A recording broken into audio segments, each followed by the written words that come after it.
چاند تو کبھی نہیں جانتا کہ جو روشنی اس کے موجود ہونے سے پھیلتی ہے چار سو روشن کر دیتی ہے، لیکن وہ چمکتا ہے روز اپنے وقت پر اسی طرح، لیکن جو رونقوں سے جھانکتا ہے دنیا کو، پہلی بار ہلکی سی نگاہ ڈالتا ہے، پھر آہستہ آہستہ خود کو مکمل ظاہر کرتا ہے،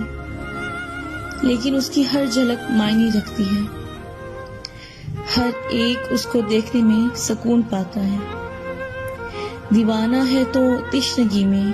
عاشق ہے تو تنہائی میں، تنہائی ہے تو سوچ کی گہرائی میں، لیکن سکون ضرور پاتا ہے۔ کبھی محبوبہ کا چہرہ دیکھتا ہے چاند میں، تو کبھی کسی اپنے کا، کسی بہت عزیز کا، پھر کبھی کوئی تو بس تکتا ہے اور تکتا چلا جاتا ہے، گویا محو ہو کر گفتگو میں مشغول ہے۔ تو چاند تو ان تمام کیفیات سے ناواقف ہے، وہ تو سمجھے بیٹھا ہے کہ وہ گھٹتا ہے، بڑھتا ہے، مستقل مسلسل کچھ بھی موجود نہیں، لیکن بھولے بیٹھا ہے کہ اس کا یوں گھٹنا پھر بڑھنا ہی تو اسے دل فریب بناتا ہے۔ وہ مستقل مزاج نہیں، تبھی